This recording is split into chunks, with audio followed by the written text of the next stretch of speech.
सत्संग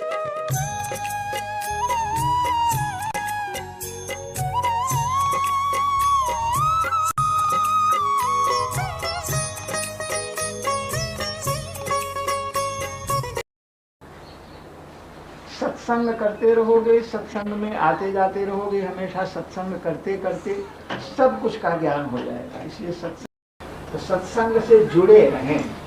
सत्संग में जुड़े रहोगे तो क्या हमको करना चाहिए, क्या नहीं करना चाहिए, इस बात का ज्ञान सत्संग में आने से मिलता रहेगा। अपने कर्तव्य का ज्ञान, हमारा क्या कर्तव्य है, क्या करना चाहिए, क्या नहीं करना चाहिए, ये सत्संग में आते आते तो तरह तरह की कथाएं सुनने को मिलेंगी। सत्संग में सब कुछ ज्ञान हो जाएगा। मूलतः वैष्णव धर्म में हम भगवान की शरण में हैं।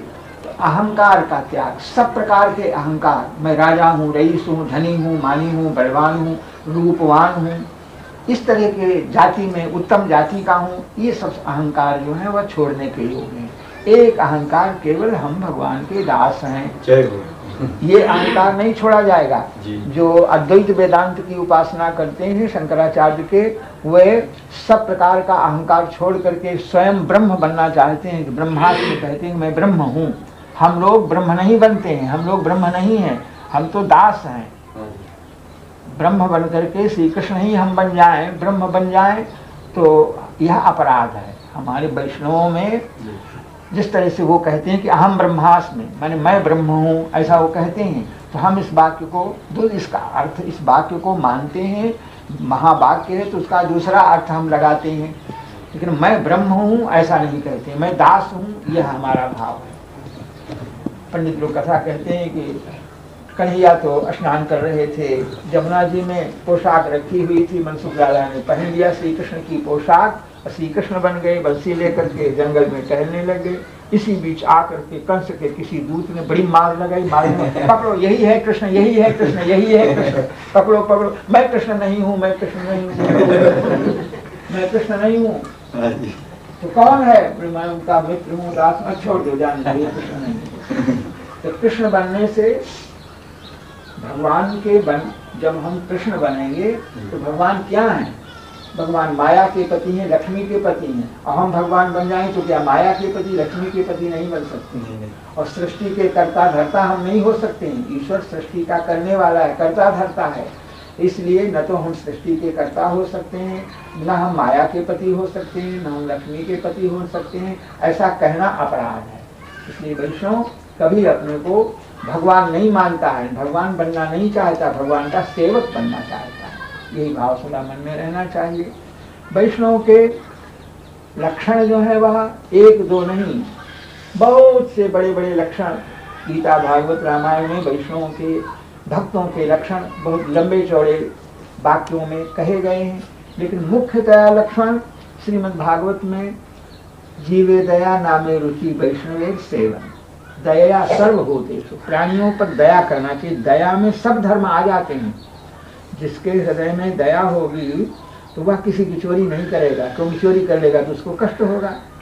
किसी को कष्ट न देना, सबके ऊपर दया करना, प्राणी मात्र को, हर प्राणी के ऊपर दया में व्यवहार करना है। जगत में, संसार में सब प्रकार का व्यवहार करना है, लेना है, देना है, लेकिन उसमें दया रहनी चाहिए। दया होगी तो फिर हम दूसरे को ठगेंगे नहीं, उचित व्यवहार करेंगे, अपना लेंगे, अपना देंगे, धोखा नहीं देंगे, क्योंकि धोखा देने से उसके मन में कष्ट हो जाएगा।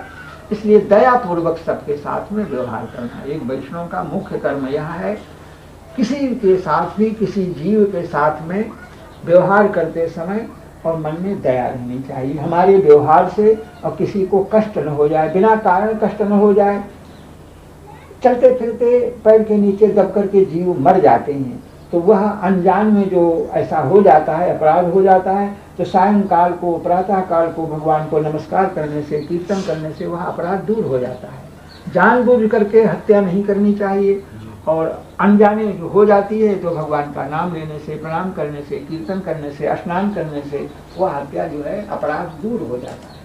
तो जीवों के प्रति दया का भाव बना रहे, हर जीव के साथ व्यवहार करते समय, और दया का भाव उसके पास रहे। जानकी जी का वाल्मीकि रामायण का वाक्य है, उन्होंने कहा, लिखा है कि न कश्चिन ना पराध्यति, उन्होंने लिखा है कि हनुमान जी दंड देना चाहते थे, जो राक्षसियां जानकी को डरा रही थी उनको दंड देना चाहते थे, इनको टुकड़े टुकड़े करके इनको मार डालें, ऐसा क्रोध था उनको। तो उन्होंने देखा था जानकी जी को धमकाते डराते। तो विजय के बाद उन्होंने इच्छा की तो जगदम्बा जानकी ने कहा कि कोई पापा न, कितना ही बड़ा पापी हो, ऐसा पापी हो कि पाप ही का रूप बन गया हो, असुर हो और ऐसा अपराध किया है तो उसे मार ही डालना चाहिए, ऐसे अपराधी के ऊपर भी दया करनी चाहिए। और जानकी जी ने कहा न कश्चिन नापराध, कोई ऐसा नहीं है जिससे पाप न बने। हर प्राणी से, हर जीव से एक न एक पाप, एक न एक दोष बन जाता है। इसलिए भगवान से सिफारिश की कि आपको हर प्राणी के ऊपर दया करनी। हनुमान जी से कहा कि तुम तो आदि पुरुष भगवान राम के दूत हो, तो तुमको भी अपराधी के ऊपर दया करनी चाहिए। दंड देने का नहीं, दंड नहीं, तो जगदम्बा जानकी ने क्षमा किया। पिता तो कभी दंड देने की इच्छा करता है, बालक पढ़ने नहीं गया तो मारता है, दंड कर देता है, लेकिन वह पिता के दंड से बचाने वाली माता होती है। तो श्री किशोरी जी, राधा रानी, यह भगवान जब दंड देना चाहते हैं तो भगवान को समझा बुझा करके जीव को बचाती है। उनके मन में बहुत बड़ी दया है। तो प्राणियों के प्रति दया होना और भगवान के नाम में रुचि रखना, भगवान के नाम का चलते फिरते उठते बैठते। गीता का कहना है कि भगवान ने अर्जुन को कहा कि माम अनुस्मर युद्ध कर, तुम युद्ध भी करो और मेरा स्मरण भी करो। कोई कहे कि दोनों काम नहीं हो सकते, युद्ध भी करो स्मरण भी करो। यदि दोनों काम नहीं हो सकते होते तो भगवान अर्जुन को ये आज्ञा नहीं देते। इसलिए अर्जुन को जो कुछ भगवान ने कहा वह केवल अर्जुन के लिए नहीं, हम सबके लिए है। तो हम सबको संसार का जो कार्य है एक प्रकार की लड़ाई है, युद्ध है। संसार का व्यवहार व्यापार जितना है यह सब एक प्रकार का युद्ध है। इस सबको करते करते और भगवान का नाम, और नाम भूल जाए तो पछताना, अरे क्यों भूल गया हमको नाम। नाम का विस्मरण होने पर दुख होना यह भक्त का लक्षण है, नारद भक्ति सूत्र में लिखा हुआ है। तो भगवान के नाम का स्मरण अधिक से अधिक, ज्यादा से ज्यादा भगवान का नाम लेते रहें, स्मरण करते रहें, मन ही मन, वाणी से, जैसे भी हो सके। और स्वयं और दूसरा कोई सामने पड़ गया, कहते हमको भक्ति मिलनी चाहिए, भक्ति मिलनी चाहिए, प्रेम मिलना चाहिए, तो कब मिलेगा?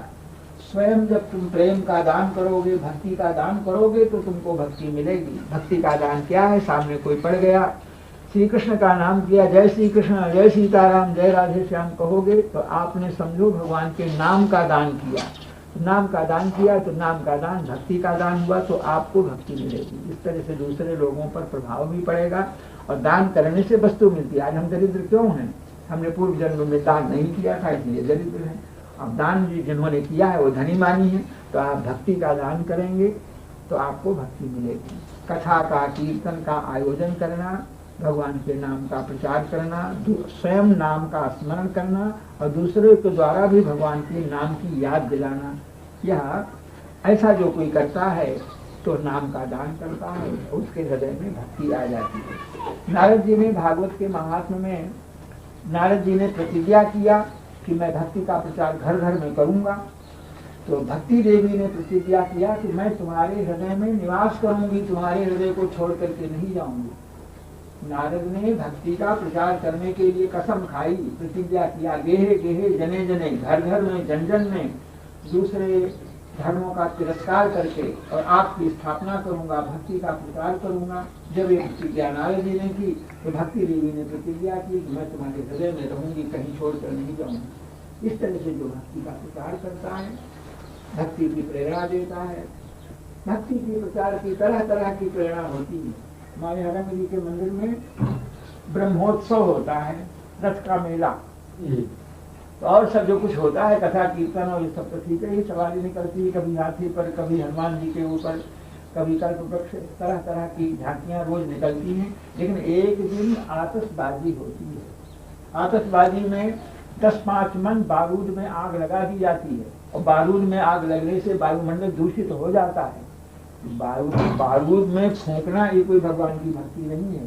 बारूद में आग लगाना, आतिशबाजी करना, ये कोई भगवान की आराधना नहीं है। लेकिन इतने पर भी उन पुराने आचार्यों ने आतिशबाजी का जो नियम, अयोध्या मानगढ़ी में भी जन्म जयंती पर वहां पर भी आतिशबाजी होती है। तो आतिशबाजी इसलिए की जाती है कि जिन लोगों को भगवान में प्रेम नहीं है ऐसे लोग भी इस मेले में आ जाएं। तो आतिशबाजी के दिन हिंदू, मुसलमान, ईसाई कोई भी हो, हर आदमी, कोई भगवान की भक्ति नहीं है, तमाशा देखने के वास्ते, आतिशबाजी देखने के लिए वहाँ हर कोई आता है। तो सब कोई आवे और आकर के जब यहाँ आ जाएगा तो रथ दिखाई पड़ेगा, कीर्तन सुनाई पड़ेगा, भगवान की भक्ति जाने अनजाने हो जाएगा। और जो भगवान का जुलूस निकलता है तो तमाशा देखने के बहाने भी जो कोई भगवान के डोला के पीछे आता है, सवारी का दर्शन करता है, उसके ऊपर भी भगवान कृपा करते हैं। इस प्रकार आतिशबाजी इसीलिए होती है जिसमें सब लोग आकृष्ट हो जाएं, आ जाएं, खिंच जाएं।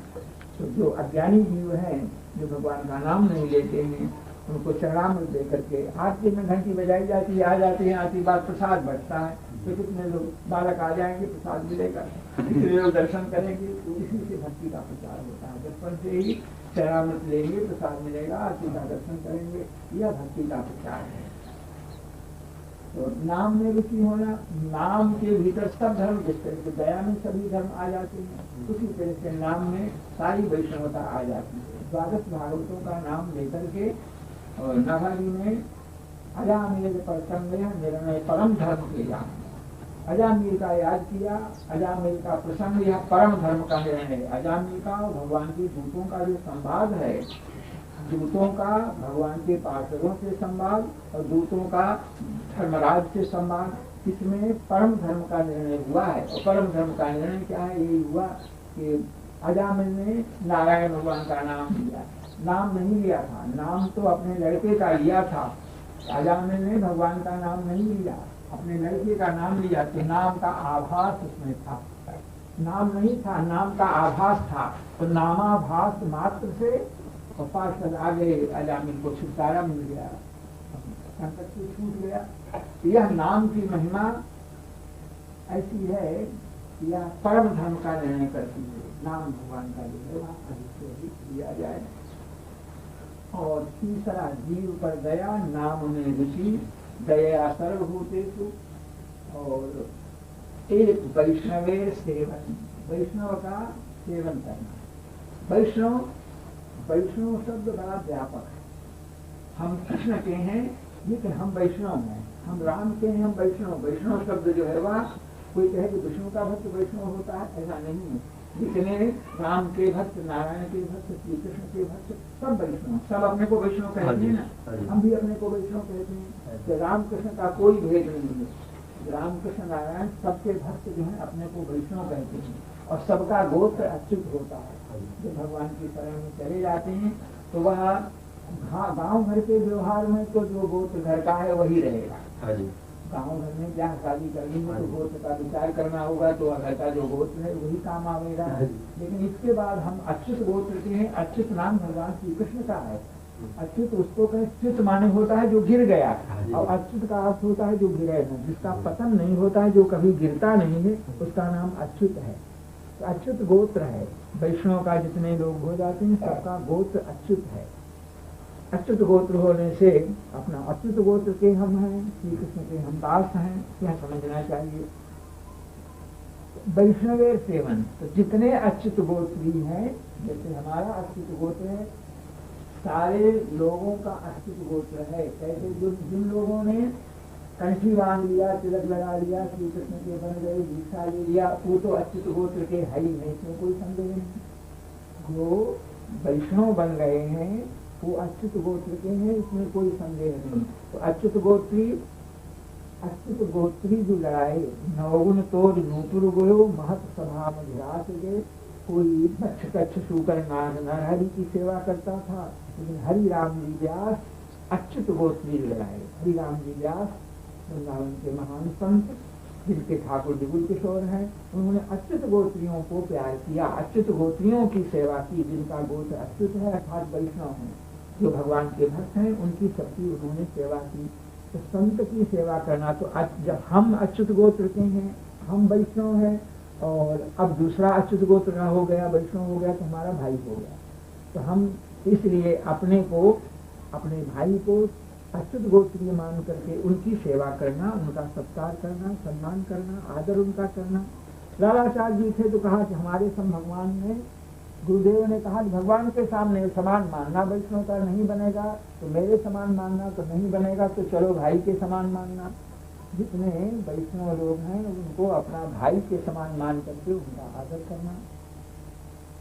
भक्तमाल में जो है वह रामानुज संप्रदाय के लोग कंठी नहीं बांधते हैं।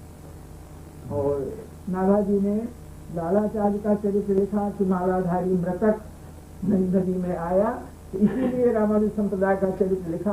आज कंठी न बांधना इन लोगों की बात है, इन लोगों ने कंठी बांधना बंद कर दिया, लेकिन पुराने समय में सब कंठी बांधते थे। और कंठी न बांधे होते तो गले में माला धारण करके मुर्दा कैसे आता, ये प्रमाणित किया। रामानुज संप्रदाय में भी कंठी पहले लोग बांधते थे। वैष्णव के गले में कंठी होना बहुत जरूरी है। और जो कंठी को बांधना छोड़ दिया तो चार संप्रदाय से अलग हैं। चार संप्रदाय में हमारे सब कोई कंठी बांधता है, लेकिन वो चार संप्रदाय से अलग हैं। अखाड़ों से, द्वारों से, चार संप्रदाय से बिल्कुल रामानुज संप्रदाय अलग ही समझो। अब हम लोगों के यहाँ आते हैं, रहते हैं, अगर कंठी बांध लें तो रसोई पूजा में जा सकते हैं, कंठी नहीं बांधे तो रसोई पूजा में नहीं जा सकते हैं। अलग ही रहते, बैठो भोजन कर लो, भोजन करा दिया जाएगा। और इस दोष को दूर करने के वास्ते जोहरवा बाबा सबको कंठी बांधने लगते हैं। जोहरवा बाबा जो मंत्र देते हैं तो कंठी भी बांध देते हैं, और राम मंत्र भी दे देते हैं, नारायण मंत्र भी दे देते हैं। इस तरह से उन्होंने देकर वैष्णव का सेवन करना, वैष्णव को अपना मानना। जो वैष्णव है वे अपने हैं, अपने से प्रेम रहता है। हमारा है, हम प्रेम किससे करेंगे, जो हमारा है उससे हम प्रेम करेंगे। तो वैष्णव जितने हैं, भगवान के भक्त जो हैं वह हमारे हैं, ऐसा मान करके उनसे प्रेम करना, यथाशक्ति उनकी सेवा करना, उनको नमस्कार करना। एक हमारे श्री अयोध्या जी के महान संत हैं, नाम बताओ, अयोध्या के संत का नाम बताओ। नहीं आता है? रामानुज संप्रदाय के, हाँ नाम याद रखो उनका, संत गोपालाचार्य जी महाराज, बहुत बड़े महान संत हैं, रामानुजी हैं। लेकिन ऐसे रामानुजी हैं, और रामानुज वाली जितनी टक्कर है सबको मानते हैं। शंकर जी के मंदिर में वो भी नहीं जाते हैं, कंठी भी नहीं बांधते, मालाएं पहने रहते हैं, तुलसी की मालाएं खूब पहनते हैं, कंठी हर समय नहीं बांधते।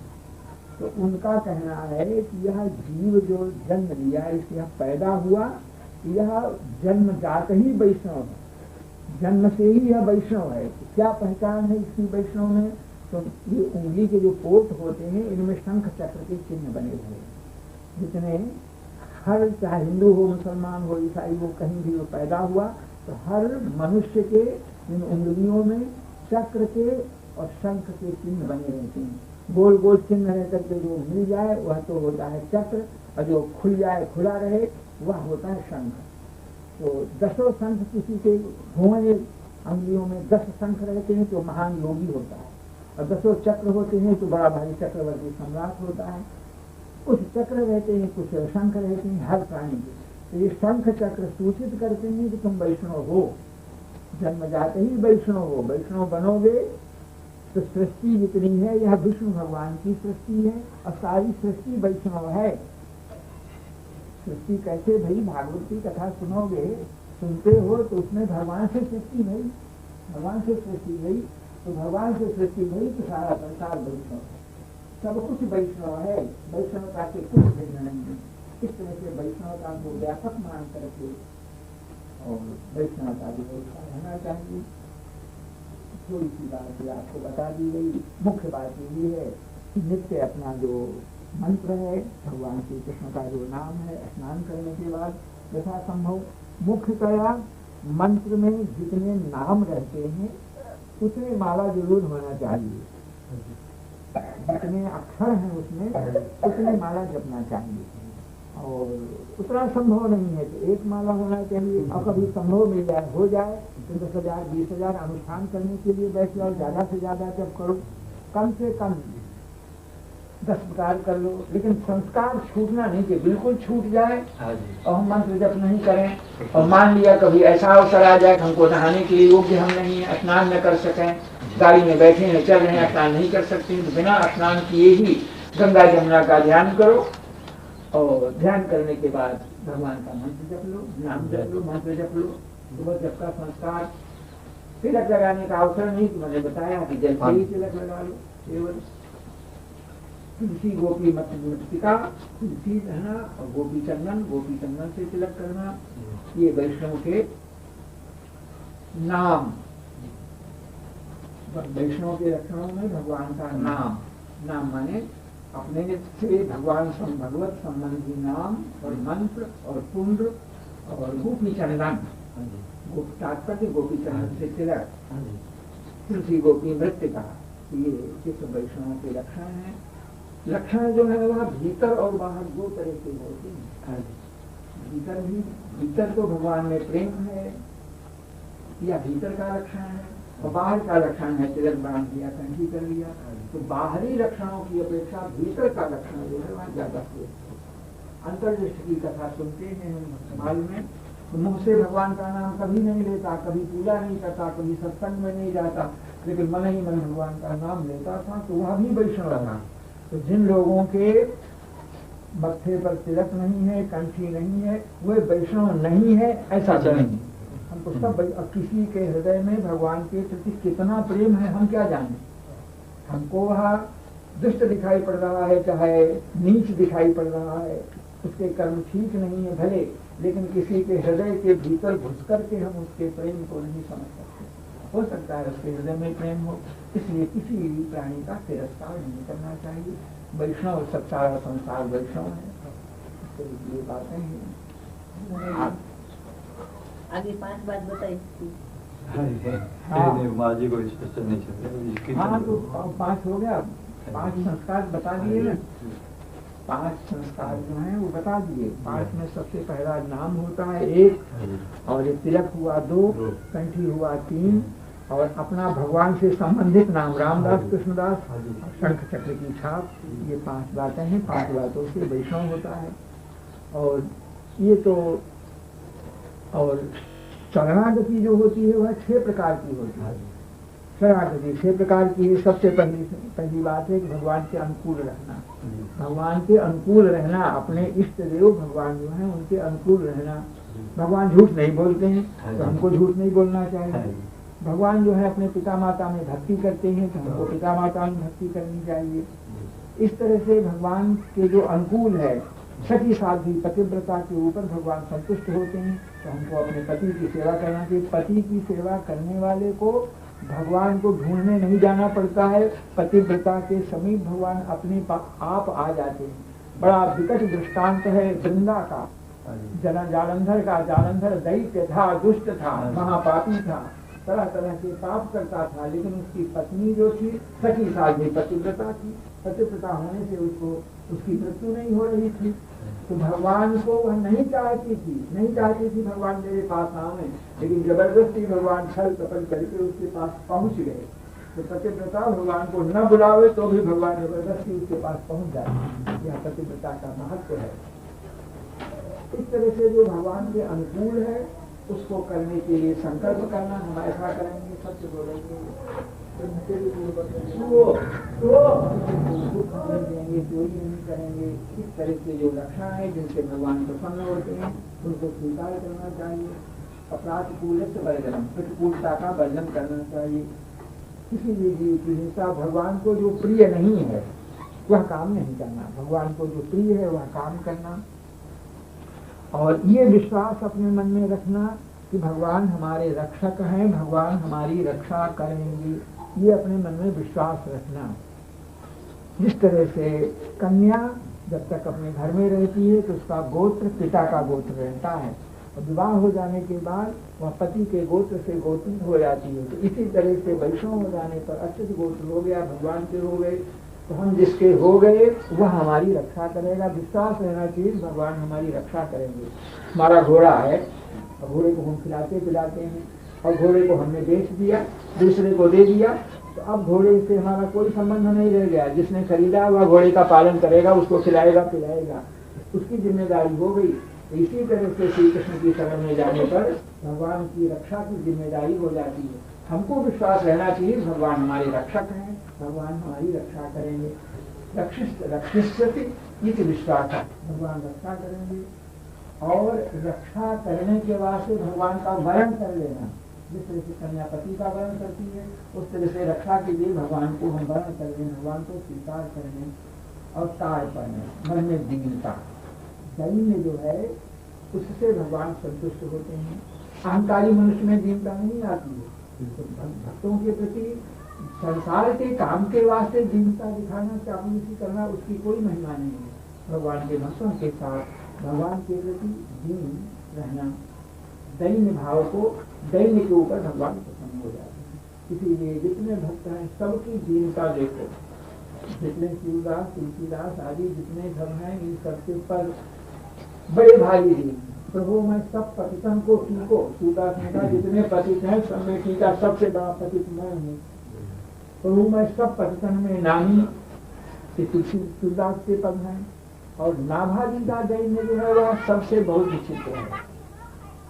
नाभाजी का दैन्य दीनता, भगवान के सामने विज्ञप्ति इसको कहते हैं। दैन्य क्या है वो कहते हैं, ऋषियों ने तो यमुनाचार्य का कहना है कि ननिंदितम कर्म तदस्य लोके सहस्रशो यन्नमया विधायि, संसार का कोई ऐसा निंदनीय कर्म नहीं है जिसको मैंने न किया।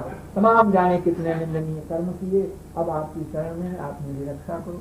ये दीनता शंकराचार्य भगवान की दीनता, मत समा पातकी नास्ति तापनी तो समान है। देवी नारायण से कहते हैं शंकराचार्य कि मेरे समान दूसरा पातकी नहीं है, अपापों को नाश करने वाला आपके समान कोई नहीं है, जैसा उचित समझो वैसा करो। तो बड़े बड़े आचार्य जितने हैं सब दीनता करके आए हैं। इसका अर्थ ये नहीं कि वे पापी थे, लेकिन हम लोगों को दीनता की प्रार्थना करना सिखाया उन्होंने, दैन्य भाग कह करके।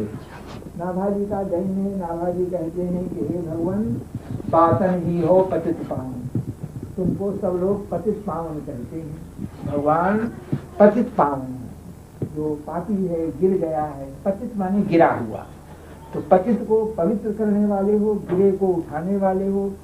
नीच इतना पतित हो गया है कि अपनी ताकत से उठ नहीं सकता।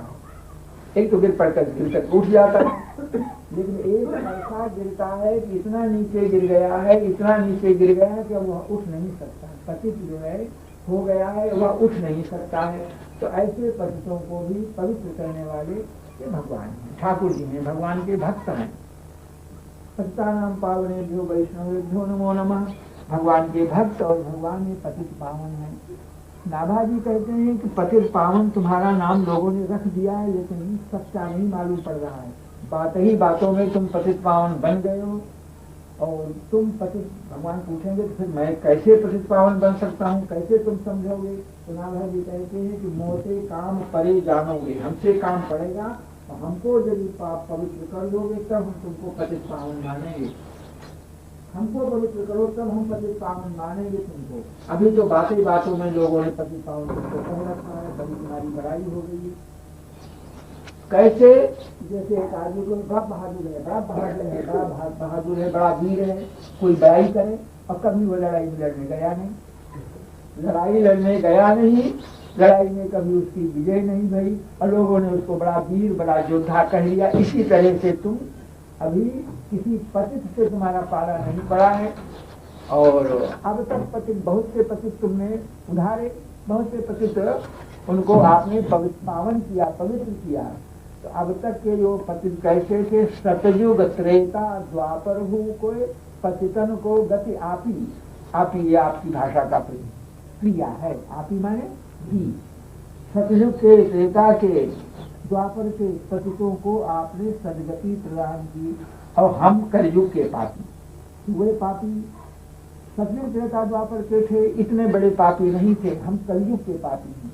कलयुग यह दुष्ट युग है, इसलिए हम कलयुग के पापी हैं, हमारा उद्धार करो तब हम समझेंगे तुम पतित पावन हो। और वे पतित जिनको तुमने उद्धार किया, तो कोई तो एक तोला वजन था, कोई टाँक, टाँक माने तोला, कोई टाँक, कोई दो टाँक, एक तोला, कोई दो तोला, और बहुत बड़ा हो गया तो छटाक बन गया कोई पतित, कोई टाँक, दो टाँक, पौसेरा, कोई पाव भर हो गया, और बड़ी बड़ाई से बहुत बड़ा पतित हुआ तो 1 किलो वजन हो गया, 1 किलो का। लेकिन वो तो सतयुग त्रेता द्वापर के अब तक के पिछले पापी ऐसे थे को टाँक द्वेटाँक पौचेरा बड़ी बड़ाई शेर 1 किलो, और हम पूर्ण पतिताई ऐसे जो पाखानन में हम इतने बड़े पतित हैं, जिस तरह से पहाड़ों में सुमेर पर्वत सबसे बड़ा, सुमेर पर्वत में सबसे बड़ा वजन देवताओं का निवास है, बहुत बड़ा विशाल पर्वत है। तो सुमेर पर्वत के समान वजन हम भारी पर्वत हैं, भारी पापी हैं। सुमेर जिस तरह से सब पहाड़ों में बड़ा है, वजन है, उसी तरह से सब पतितों में और मैं सबसे बड़ा पतित है। इसलिए अब नाभाजी प्रार्थना करते हैं कि मेरे पति मुझ तरीके पति को उद्धार करो, पति को पवित्र करो। और पाहन नाव पार करो नाभा। अब तक लकड़ी की नौकाएं बहुत पार नहीं है, ये पत्थर की नाव कोई पार नहीं होती है। पत्थर पर चढ़ करके, पत्थर की नाव बना करके कोई नदी को, समुद्र को पार नहीं कर सकता है। तो हम पत्थर की नाव हैं, पत्थर की नाव अगर पार जाए, आज आपने पत्थरों को भी तैराया है, हो सकता है सुनते हैं कि पत्थर तैरे आपके प्रताप से। पत्थर को की नाव को पार करो तब हम जाने पतित पावन आपको, तब हम समझें। मैं नाभा पत्थर की नाव हूँ, पत्थर की नाव को आप पार करो तो आपको पतित समझें, और नहीं तो कैहर पकड़ो काम, नहीं पार कर सकते हो तो कैहर पकड़ो कान। इसका एक भाव तो यही है कि नहीं पार कर सकते हो तो कान पकड़ो, पतित पावन मैं नहीं हूँ, इनकार करो पतित पावन तुम नहीं हो। और पतित पावन अगर हो तो पत्थर की नाव मुझ तरीके बड़े भारी पापी पहाड़ को पार करो तो मैं समझूंगा कि तुम पतित पावन हो। केहर माने सिंह भी होता है, सिंह का कान पकड़ना कठिन काम माना जाता है, अर्थात यह कठिन काम है। जिस तरह से सिंह का कान पकड़ना कठिन है, उस तरह से मुझ तरीके पहाड़ पतित का पार करना कठिन है। आप उसको करो तब आपको पतित पावन मानेंगे। नाभाजी का दैन्य है। नाभाजी का दैन्य तुलना की जाए सूर और तुलसी, इन सब के वाक्यों से उत्कृष्ट बात है नाभाजी का दैन्य। इस तरह से अपने मन में दीनता रखनी, अहंकार नहीं करना। अहंकार, और यह भक्तमाल का ग्रंथ बिना भक्तमाल भक्ति रूप अति दूर है।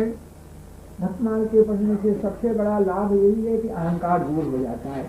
अहंकार, जाति पाति का अहंकार, धन आदि का अहंकार तो दूर हो जाना सरल है, लेकिन मैं भजन करता हूँ या भजन नहीं करता है, इस तरह मैं अनुष्ठानी हूँ, मैं भजनानंदी हूँ, इस तरह का अहंकार जो आ जाता है यह जल्दी दूर नहीं होता है।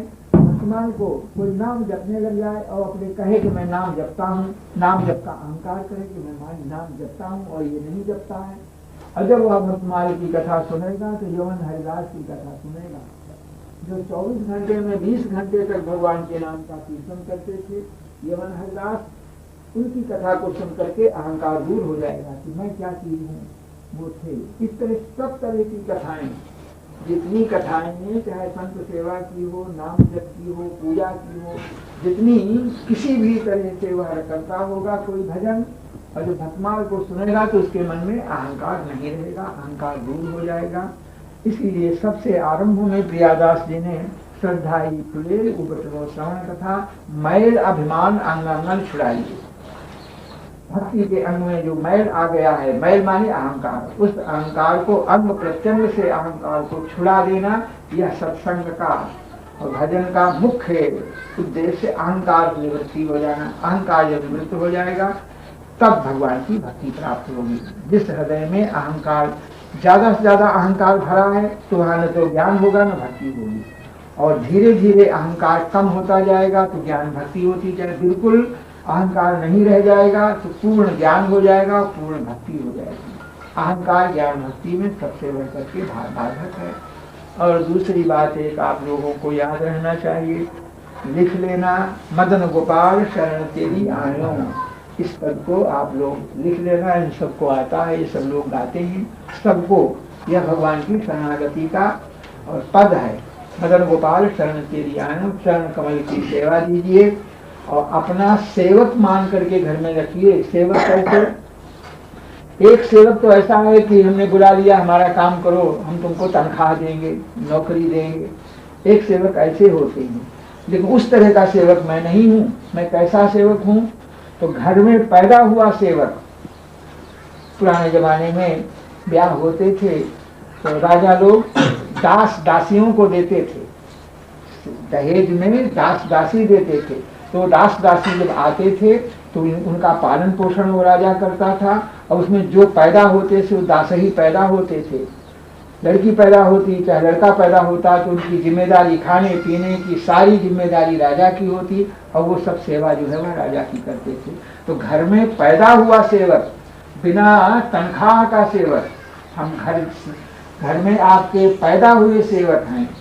हमारे ऊपर आपका अधिकार है, सेवा करना हमारा धर्म है, और आप पालन पोषण करना आपका धर्म है। इस तरह से अपने घर का पैदा हुआ सेवक मानो। पैदा हुआ जो घर में है वो इनकार नहीं कर सकता है। दूसरा सेवक है, तनख्वाह नहीं मिली, नौकरी छोड़ दिया, घर चला गया, तो हम ऐसा नहीं कर सकते हैं कि आपकी सेवा से इनकार करके चले जाए, हम सेवा नहीं करेंगे। हमको तो सेवा अनिवार्य है, हमको तो करना ही है। आप जो है पालन जीव से रोज भूल होती है।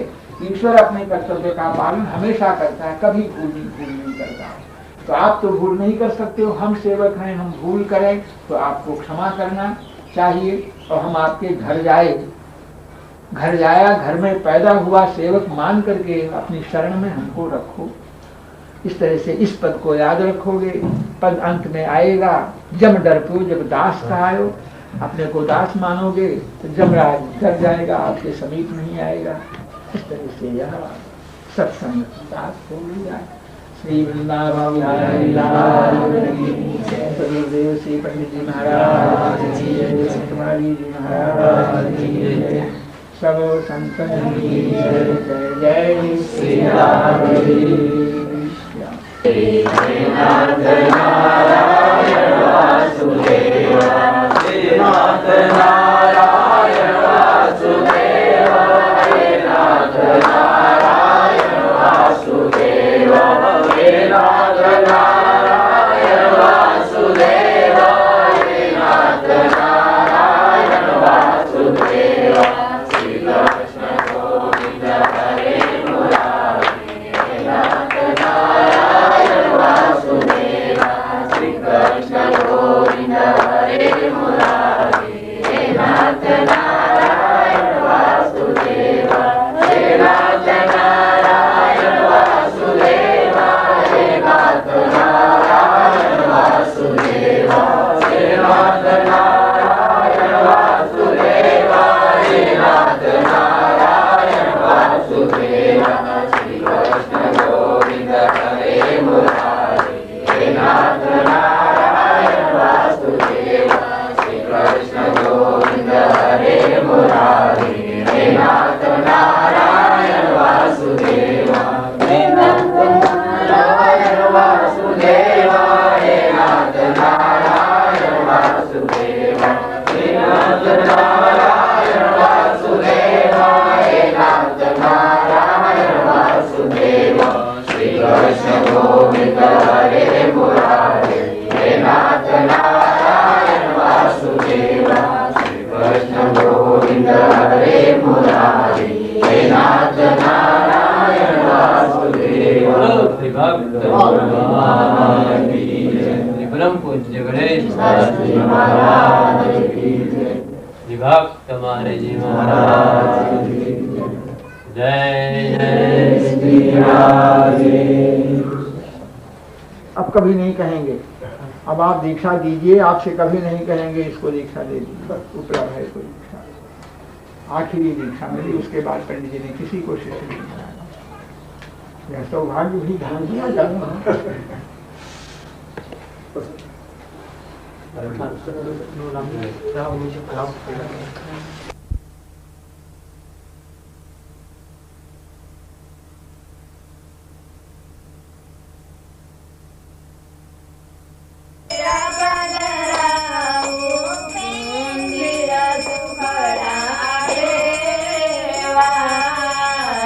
आनंद मंगल करुआ गुरु संतनि सेवा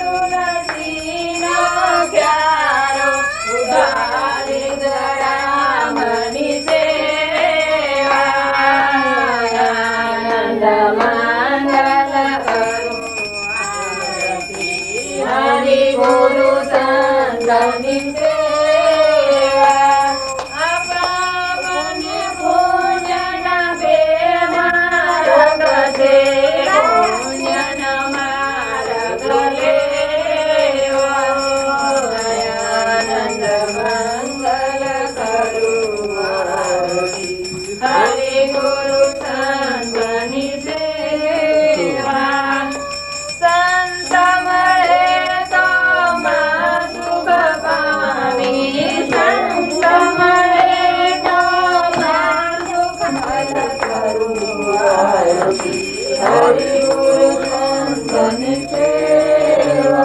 बोले गुरु महाराज की परम पूज्य श्री भक्तमाला जी महाराज की जय जय जय।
દરવાજો ખોલો.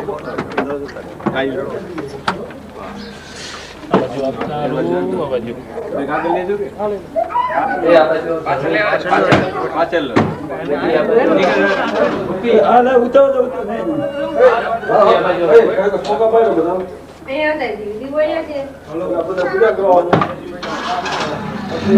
લેજો આગળ લેજો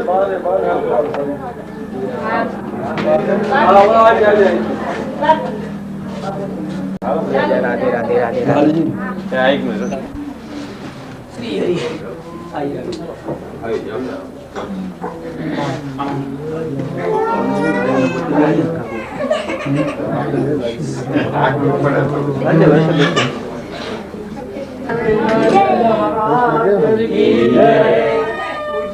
श्री गोविंद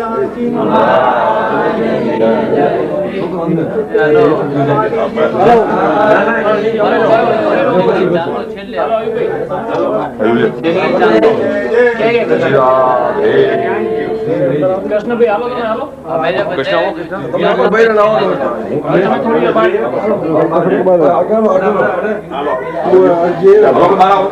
થોડી વાર ઘર બધા યાર બાદ નીકળો પછી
Halo kakak, halo Bede.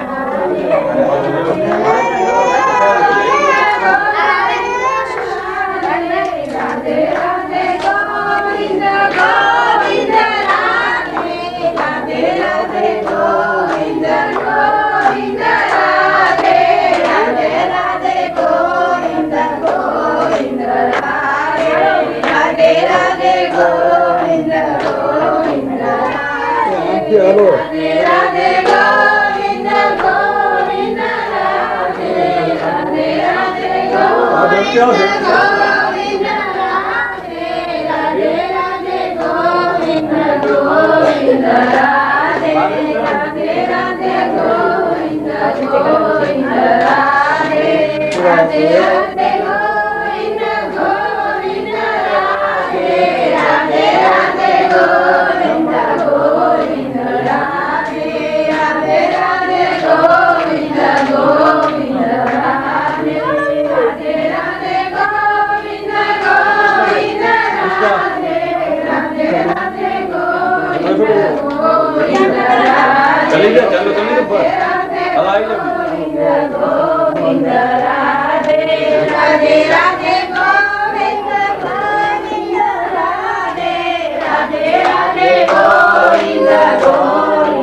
काटा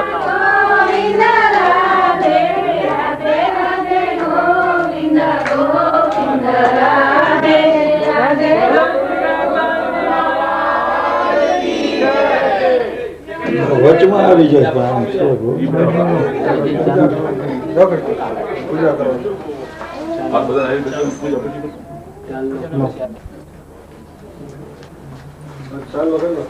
ચાલો કરી નાખો હે બે ચાર જણા મોટા મોટા કરું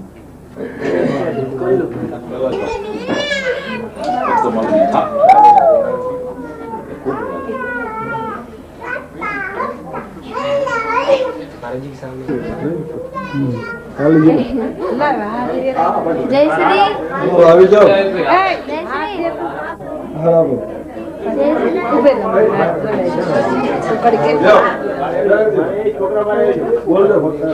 परम पूज्य श्री लालजी महाराज की जय। बोलो श्री राज नारायण जी महाराज की जय। बोलो श्री मदन गोपाल जी की जय। बोलो श्री राम सरकार की जय। गुरु संतनि सेवा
भक्ति भगवान की जय।